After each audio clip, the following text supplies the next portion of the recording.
तो इस वीडियो में हम लोग सीखेंगे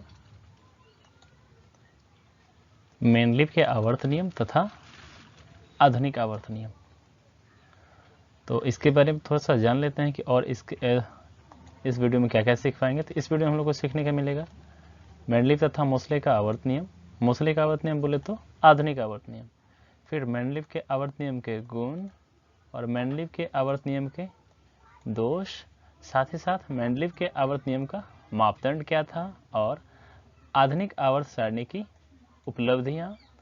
जब ये सब चीज़ें हम लोग कंपेयर कर लेंगे तो आते हैं क्यों ना इसका डिफरेंस भी लिख लें। तो मेंडलीव तथा आधुनिक आवर्त सारणी में अंतर और इसके बाद भी कुछ महत्वपूर्ण पॉइंट है जो हम लोग इस वीडियो में जानेंगे। तो चलिए बढ़ते हैं हम लोग आगे। तो यहाँ पे मुख्यतः हम लोग जानेंगे मेंडलीव के आवर्त नियम तथा आधुनिक आवर्त नियम। अब आते हैं हम लोग डेफिनेशन की ओर बढ़ते हैं। तो पहला हमारा डेफिनेशन होता है वो है मेंडलीव का आवर्त नियम। चलिए देखते हैं डेफिनेशन क्या है।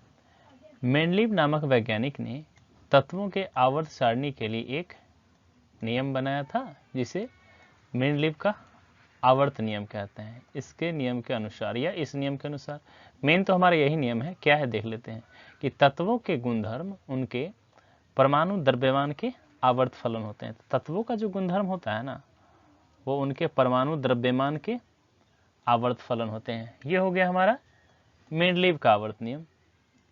इसके बारे में थोड़ा सा जानेंगे क्या क्या था। तो चलिए देखते हैं। मेंडलीव ने तत्वों को परमाणु द्रव्यमान के आधार पर सजाया था। ये हमारा ऑब्जेक्टिव पॉइंट भी यहाँ से बन रहा है। सेकंड है मेंडलीव ने इसे 1871 में बनाया था। तो ये कब बना था मेंडलीव का आवर्त नियम? तो 1871 में। इनके समय सिर्फ 63 तत्व ही ज्ञात थे। तो ये भी ध्यान रखेंगे कि जब मेंडलीव साहब आवर्त सारणी बनाया था तो उनके समय 63 तत्व ही ज्ञात था। मेंडलीव के आवर्त सारणी में 6 क्षैतिज पदार्थ या आवर्त कितने हैं? तो मेंडलीव के आवर्त सारणी में आवर्तों की संख्या 6 है। नेक्स्ट है हमारा मेंडलीव के आवर्त सारणी में 8 उदग्र स्तंभ या वर्ग या समूह है। तो मेंडलीव के आवर्त सारणी में वर्ग या समूह की संख्या कितनी हो जाएगी? तो ये हो जाएगी हमारा 8। नेक्स्ट है मेंडलीव के आवर्त सारणी में क्षैतिज कतार को आवर्त कहते हैं। जो क्षैतिज कतार होता है ना इसमें उसे आवर्त कहा जाता है। नेक्स्ट हमारा है क्या कि मेंडलीव के आवर्त सारणी में लंबवत कतार को वर्ग या समूह कहते हैं। जो इस तरह का होता है ये वर्ग या समूह कहलाता है और जो ऐसे होता है क्षैतिज कतार होता है उसे आवर्त कहते हैं। तो हम लोगों ने जाना इसे भी। अब बढ़ते हैं आगे बढ़ते हैं। तो इनके कुछ मापदंड ये जो बनाए थे तो कौन सा पैमाना इन्होंने अपनाया था? तो इन्होंने अपनाया था, चलिए जानते हैं। तत्वों के परमाणु द्रव्यमान को बढ़ते क्रम में सजाया गया था। तत्व का जितना भी परमाणु द्रव्यमान था उसे इन्होंने बढ़ते क्रम में सजाया था। नेक्स्ट है समान गुण वाले तत्वों को एक ही वर्ग में रखा था। जो समान गुण वाले तत्व थे उन्हें एक वर्ग में रखे थे। तत्वों के हाइड्राइडो एवं ऑक्साइडो के सूत्र को एक मूलभूत गुणधर्म मानकर यहाँ पे होगा मानकर इन्होंने क्या किया था? वर्गीकरण किया था। चलिए ये भी हम लोगों ने जाना। तो अब इसके बारे में जानेंगे इनका गुण क्या था। इन जो सारणी बनाए थे मेंडलीव का आवर्त सारणी तो कुछ तो उनका एक क्वालिटी होना चाहिए। वो क्या बनाए थे देख लेते हैं। चलिए इस सारणी से तत्वों के सामान्य अध्ययन में सुविधा होती है। जनरल जो हम लोग सीखते हैं उसमें सहूलियत होती है। नेक्स्ट है नए तत्वों के आविष्कार में सुविधा होती है। नया तत्व जो होगा उसे रिसर्च करने में सुविधा होती है। तत्वों के यौगिक के प्रकृति की जानकारी मिलती है। ये भी पता कर लेते हैं तत्व का कौन सा प्रकृति है। नेक्स्ट जो हमारा है वो है अनुसंधान कार्य अर्थात खोज के कार्य में भी सहायता मिलती है। तो हम लोगों ने मेंडलीव के आवर्त सारणी के गुण के बारे में भी जाना। आगे बढ़ते हैं। तो कोई भी काम होता है तो कुछ न कुछ उनका जो है मेरिट और डिमेरिट दोनों होता है। तो आवर्त सारणी इन्होंने बनाया था तो गुण देख लिए, कुछ इनका दोष भी था। तो क्या दोष था वो भी देख लेते हैं। हाइड्रोजन की अनिश्चित स्थिति, इन्होंने हाइड्रोजन के लिए कोई निश्चित स्थान फिक्स नहीं किया था। समस्थानिक के लिए स्थान उपलब्ध इन्होंने नहीं किया था। नेक्स्ट है परमाणु द्रव्यमान के क्रम में भी अभिक्रमण हो गया। वर्ग 8 में 3 तत्वों को एक ही स्थान पर रखा गया इनके द्वारा। समान गुण वाले तत्वों को अलग अलग समूहों में रखा गया। हमेशा तो समान किए, लेकिन कुछ ऐसे भी तत्व थे जो समान गुण वाले थे और अलग अलग समूहों में इन्होंने रख दिया था, तो ये भी दोष हो गया। एक और है कि दो तत्वों के बीच नए तत्व के खोज के लिए कठिनाई हुई, क्योंकि इन्होंने स्पेस जगह छोड़ा ही नहीं था कि यदि दो तत्व के बीच वाला कोई तत्व मिले तो उसमें रखा जाए। चलिए ये भी जान लिए मेंडलीव के आवर्त सारणी के दोष। अब हम लोग बढ़ते हैं आगे, तो देखेंगे अगला है हमारा आधुनिक आवर्त नियम। ये अभी तक चलता आ रहा है। चलिए देखते हैं कैसा।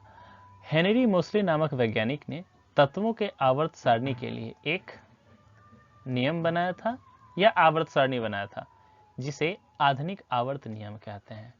इस नियम के अनुसार तत्वों के गुणधर्म उनके परमाणु संख्या के आवर्त फलन होते हैं। तत्वों का जो गुणधर्म होगा ना, परमाणु संख्या के आवर्त फलन होता है। इसे ही क्या कहते हैं? आधुनिक आवर्त नियम कहते हैं। अब इस नियम के अनुसार क्या क्या हुआ था या इनके बारे में क्या चीजें हैं वो हम लोग जानते हैं। तो आधुनिक आवर्त सारणी की खोज 1913 में हुई थी, ये याद रखेंगे। इसकी खोज हेनरी मोसले नामक वैज्ञानिक ने की थी।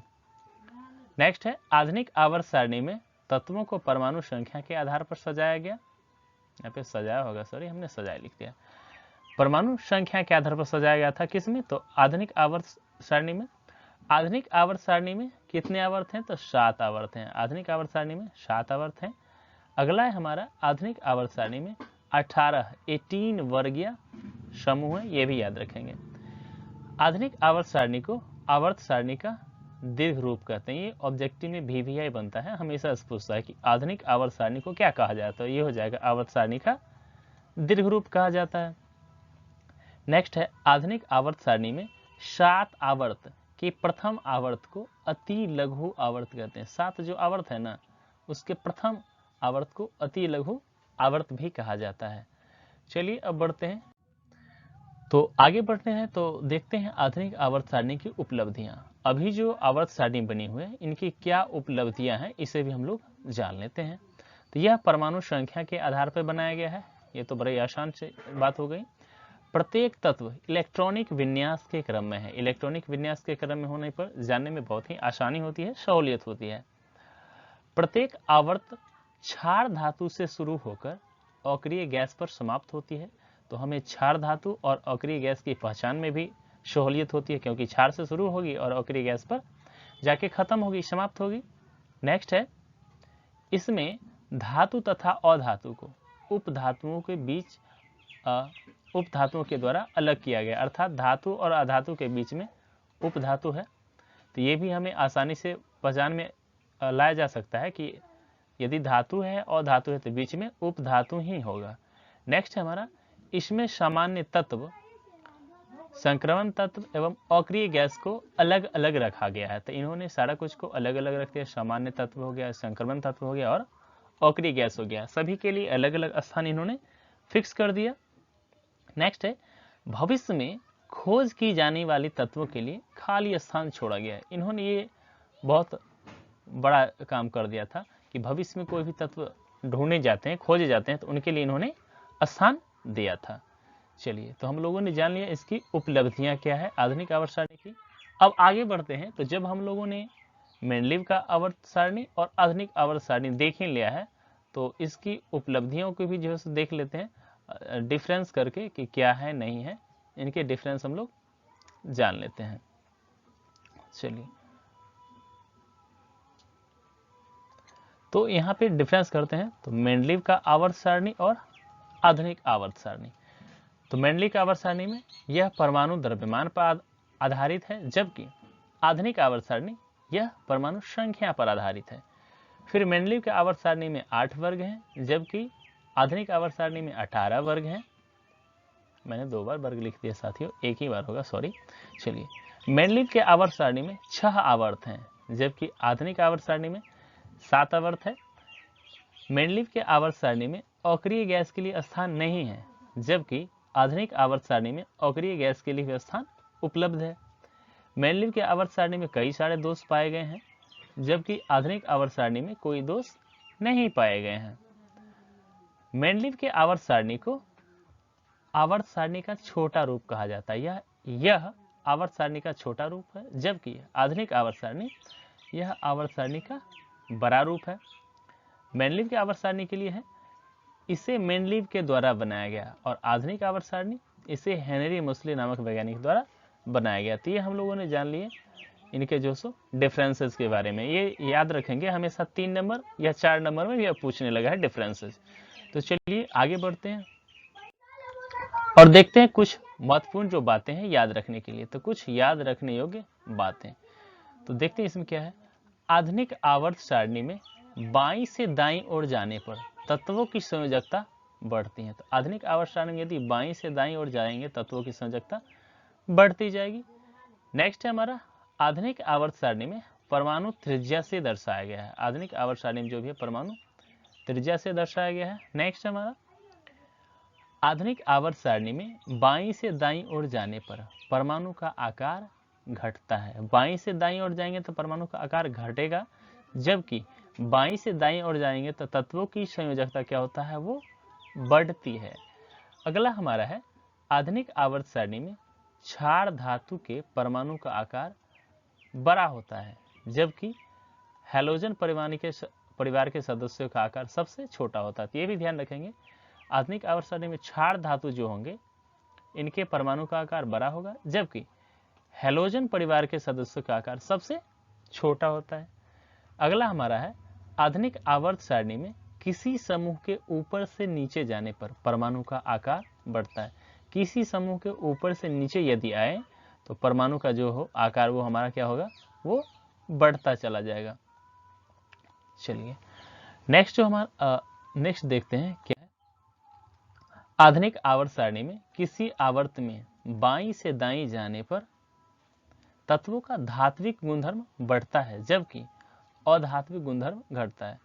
यदि हम आधुनिक आवर्त सारणी में बायां से दायां जाते हैं तो तत्वों का धात्विक गुणधर्म घटता है, जबकि अधात्विक गुणधर्म बढ़ता है। तो हम लोग ये भी याद रखेंगे। नेक्स्ट हमारा पॉइंट है, शायद आज का आखिरी पॉइंट है, कि किसी परमाणु के बाह्यतम कक्षा में उपस्थित यहाँ पे गलत प्रिंटेड हो गया है, उपस्थित इलेक्ट्रॉन को संयोजी इलेक्ट्रॉन कहते हैं। तो ये भी याद रखेंगे। चलिए तो आज के लिए बस इतना ही साथियों, मिलते हैं अगले वीडियो में। तब तक के लिए धन्यवाद। यदि आपने अभी तक चैनल सब्सक्राइब नहीं किया है तो प्लीज़ सब्सक्राइब कर लें। ऐसे ही वीडियोस, हर एक टॉपिक पर छोटी छोटी वीडियोस आती ही रहेंगी। मिलते हैं नए वीडियो में, तब तक के लिए धन्यवाद।